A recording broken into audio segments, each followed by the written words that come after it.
Hello. BA final year राजनीति विज्ञान के छात्रगण, आज मैं आप लोगों को प्रशासकीय संगठन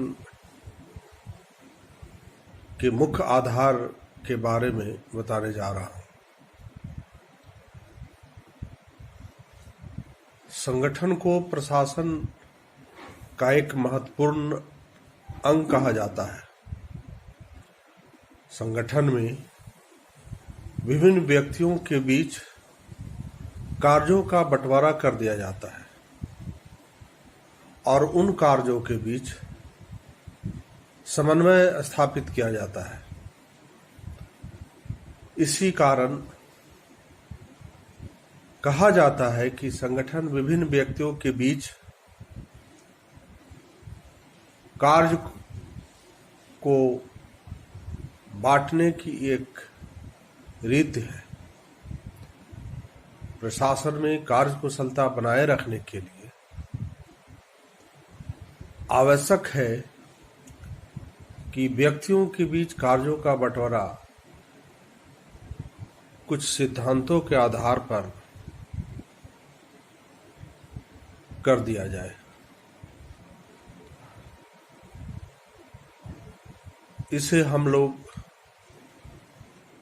संगठन का निर्माण के कुछ सिद्धांतों या आधारों के रूप में अध्ययन करते हैं। लूथर गुलिक ने संगठन के 4 आधार का वर्णन किया है। इन चारों आधारों का वर्णन हम लोग बारी बारी से करेंगे। पहला आधार इसका है फंक्शन अर्थात कार्य। प्रशासकीय इकाइयों का संगठन कार्य या लक्ष्य के आधार पर किया जाना चाहिए। किसी विशेष कार्य या लक्ष्य की पूर्ति हेतु संगठन की स्थापना की जा सकती है। एग्जाम्पल के लिए शिक्षा, सुरक्षा, शांति, संचार, यातायात, कानून तथा व्यवस्था आदि का उल्लेख किया जा सकता है, जो आधुनिक लोक प्रशासन के लक्ष्यों में महत्वपूर्ण स्थान रखते हैं। आधुनिक युग में विभागों का विभाजन भी कार्य के आधार पर किया जाता है। प्रशासकीय संगठन के निर्माण के इस आधार के पक्ष और विपक्ष दोनों में ही मत प्रकट किए गए हैं। इसके पक्ष में जो तर्क दिए गए हैं वो इस प्रकार है। पहला है, इस आधार पर संगठन करने से सबसे बड़ा लाभ यह है कि एक ही प्रकार का कार्य करने वाले व्यक्तियों में लक्ष्य की समानता रहती है, जिसके समन्वय से उत्पन्न किया जा सकता है। सभी व्यक्तियों को एक संचालक के नियंत्रण में रखने से लोगों के कार्यों में कुशलता आती है। दूसरा यह है कि इसका आधार लोकतांत्रिक भी है। कार्यों के आधार पर प्रशासकीय संगठन होने से जनता आसानी से किसी भी कार्य में अकुशलता के लिए विभाग को उत्तरदायी ठहरा सकती है। तीसरा है, लक्ष्य की समानता रहने से कर्मचारियों और उच्च पदाधिकारियों में अनुशासन भी बना रहता है। प्रशासकीय संगठन के इस आधार के विरोध में भी कुछ तर्क प्रस्तुत किए गए हैं, जो इस प्रकार है। पहला है, यह सिद्धांत श्रम विभाजन तथा कार्यों में विशेषीकरण के सिद्धांत के विपरीत है। दूसरा है, इस आधार पर प्रशासकीय संगठन होने से कम महत्व को स्थानीय कार्यों के प्रति ध्यान नहीं दिया जाता है। तथा तीसरा, जनता का नियंत्रण विभागों पर पूर्ण रूप से नहीं हो पाता है। इस प्रकार हम लोगों ने फंक्शन जो आधार है उसका संक्षिप्त चर्चा किया। अब हम लोग इसका दूसरा जो आधार है, प्रोसेस, जिसे प्रक्रिया कहते हैं, उसका अध्ययन करेंगे।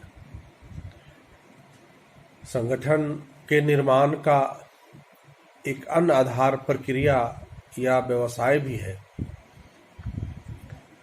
प्रक्रिया या व्यवसाय का अर्थ उस तकनीकी कुशलता से है जो किसी विशेष प्रकार के खर्च को पूरा करने के लिए आवश्यक है। इसके एग्जाम्पल इंजीनियरिंग, मेडिकल, स्टेनोग्राफी, कानून, लेखा आदि है। इसके आधार पर भी प्रशासकीय विभागों का संगठन किया जाता है। भारत में राज्य स्तर पर लोक निर्माण विभाग प्रक्रिया के आधार पर ही संगठित होते हैं। लूथर गुलिक ने कहा है, इस प्रकार के संगठन में एक सी योग्यता अथवा तकनीकी को काम में लाने वाले या एक ही व्यवसाय के सदस्यों को मिलाकर एक विभाग बना दिया जाता है। कम महत्व की प्रक्रिया को संगठन का आधार बनाना संभव नहीं है। उदाहरण के लिए, भारत सरकार के स्टेनोग्राफरों का विभाग नहीं बनाया जा सकता। इस आधार और सिद्धांत के समर्थन में तथा इसके विरोध में कुछ विचार प्रकट किए गए, जिसका अध्ययन हम लोगों को करना आवश्यक है। इसके समर्थन में कहा जाता है कि यांत्रिकी तथा महत्वपूर्ण सामग्री का पूर्ण प्रयोग किया जा सकता है। विशेष योग्यता रखने वाले व्यक्तियों को कार्य प्रदर्शन का अच्छा मौका प्राप्त होता है। एक ही प्रकार के कार्य करने वाले व्यक्तियों में समन्वय आसानी से स्थापित किया जा सकता है। विशेष प्रकार की योग्यता रखने वाले व्यक्तियों को एक ही विभाग में संगठित कर देने से ऐसे व्यक्तियों का अपना अलग वर्ग बन जाता है। कुछ विद्वानों ने इसके विपक्ष में भी, इसके खिलाफ में भी अपना विचार व्यक्त किया है, जो इस प्रकार है। उनका कहना है, इसमें विशेषीकरण का सिद्धांत निहित रहने के कारण कर्मचारियों का दृष्टिकोण अत्यंत संकीर्ण हो जाता है। वे अन्य विभाग के कर्मचारियों को घृणा की दृष्टि से देखते हैं, जिसका असर प्रशासन पर बुरा पड़ता है। इसे निपुणता की कमी होने के कारण साथ साथ कार्य करने में भी विलंब होती है। इस पद्धति में भी जनता का उचित नियंत्रण स्थापित नहीं हो पाता। इस प्रकार हम लोगों ने प्रोसेस का जो आधार है उसका अध्ययन किया। अब हम लोग जो इसका तीसरा आधार है, सेवा किए जाने वाले व्यक्ति, उसके बारे में अध्ययन करेंगे। प्रशासकीय संगठन का एक आधार सेवा किए जाने वाले व्यक्ति भी है। एग्जाम्पल के लिए भारत में शरणार्थियों की समस्या के समाधान के लिए पुनर्वास मंत्रालय की स्थापना की गई है। इस तरह पिछड़ी जातियों के कल्याण के लिए एक अलग विभाग की भी व्यवस्था की गई है। इसी प्रकार सेवा किए जाने वाले व्यक्तियों को ही संगठन का आधार बना लिया जाता है। हम लोगों ने सेवा किए जाने वाले व्यक्ति जो संगठन के एक आधार होते हैं के बारे में अध्ययन किया। अब हम लोग इसका चौथा जो आधार है, जिसे हम लोग एरिया या क्षेत्र कहते हैं, उसका अध्ययन करेंगे। कभी कभी क्षेत्र को भी संगठन का आधार मान लिया जाता है। प्रायः प्रत्येक देश में विदेश विभाग का संगठन क्षेत्र के आधार पर किया जाता है। एग्जाम्पल के लिए भारतीय विदेश विभाग का संगठन के 17 उपनिवेशों के क्षेत्र के आधार पर निर्मित किया गया है।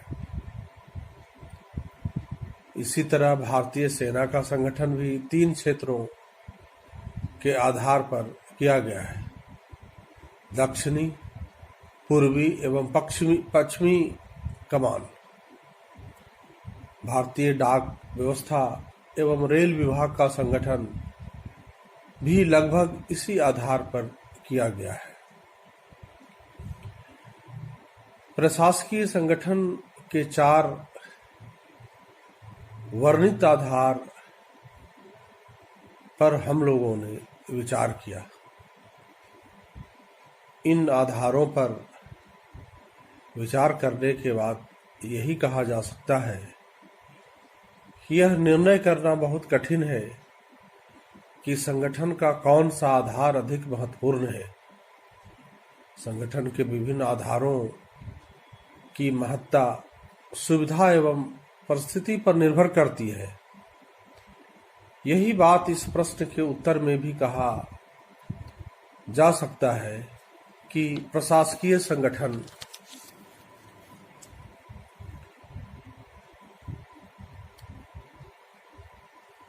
कार्य के आधार पर किया जाए, क्षेत्र के आधार पर भी इस संगठन का निर्माण हो सकता है। वास्तव में यह सुविधा और परिस्थिति पर ही निर्भर है। यह बात सही है कि अधिकतर प्रशासकीय संगठन कार्य के आधार पर ही होते हैं, लेकिन कुछ विभागों का संगठन क्षेत्र के आधार पर ही किया जाना ठीक है। इस प्रकार प्रशासनिक संगठन के अंतर्गत कार्य का विभाजन और संयोजन इन 4 आधारों पर किया जा सकता है। विश्लेषण करने से यह बात ज्ञात होती है कि कोई भी संगठन वास्तव में किसी एक ही आधार पर नहीं बनाया जा सकता। व्यावसायिक रूप में लगभग प्रत्येक विभाग किसी न किसी स्तर पर उन आधारों में से किसी न किसी का प्रयोग कर लेता है। यदि हम किसी देश के प्रशासन का संपूर्ण अध्ययन करेंगे तो पाएंगे कि किसी देश में विभिन्न विभागों का संगठन विशिष्ट आधारों पर होता है। कुछ विभाग का कार्य विशेषीकरण के आधार पर निर्माण होता है, जैसे स्वास्थ्य विभाग, कृषि विभाग, शिक्षा विभाग आदि। जब कुछ विभाग प्रक्रिया के आधार पर बनते हैं तो उनमें न्याय विभाग, विधि विभाग आदि कुछ सेवा के लिए जाने जाते हैं, तो उसमें व्यक्तियों के आधार पर बनते हैं, जैसे दलित, जनजाति कल्याण विभाग, पुनर्वास विभाग, अकाल राहत विभाग आदि। कुछ विभाग क्षेत्रीय आधार पर बनते हैं, जैसे जम्मू कश्मीर विभाग। यदि यह पूछा जाए कि विशेष परिस्थिति में 4 आधारों में से कौन सा आधार सही है, तो इसका कोई निश्चित उत्तर नहीं दे सकता। संगठनकर्ता समझ और परिस्थितियों के अनुसार किसी भी आधार पर संगठन का निर्माण कर लेते हैं। वास्तव में संगठन के सभी 4 आधारों का एक दूसरे से घनिष्ठ संबंध है। कुछ विभाग तो ऐसे हैं जिनके बारे में हम यह निश्चित रूप से नहीं कह सकते कि यह किस आधार पर संगठित हुआ है। वास्तविकता तो यह है कि प्रत्येक प्रशासन में संगठन के 4 ही आधारों का सम्मिश्रण पाया जाता है। संयुक्त राज्य अमेरिका में कांग्रेस की एक समिति के सामने अपना परामर्श प्रस्तुत करते हुए ब्रुकिंग संस्था ने कहा था कि कोई भी एक तत्व या आधार संपूर्ण संगठन का निर्णायक तत्व नहीं बन सकता। प्रत्येक स्थिति में एक निर्धारक तत्व को दूसरे के विरुद्ध संतुलित कर लेना चाहिए। कुछ कार्यों तथा अभिकरणों के लिए संभवतः कोई भी एक तत्व सर्वोत्तम सिद्ध नहीं हो सकता। इसलिए हमें एक समान वांछित विकल्पों में से चुनाव करना होगा। इस प्रकार हम लोगों ने संगठन के विभिन्न आधारों का चर्चा के माध्यम से अध्ययन किया। इस क्लास के बाद हम लोग दूसरा जो चैप्टर है ऑर्गेनाइजेशन थ्योरीज, उसके बारे में हम लोग अध्ययन करेंगे। धन्यवाद।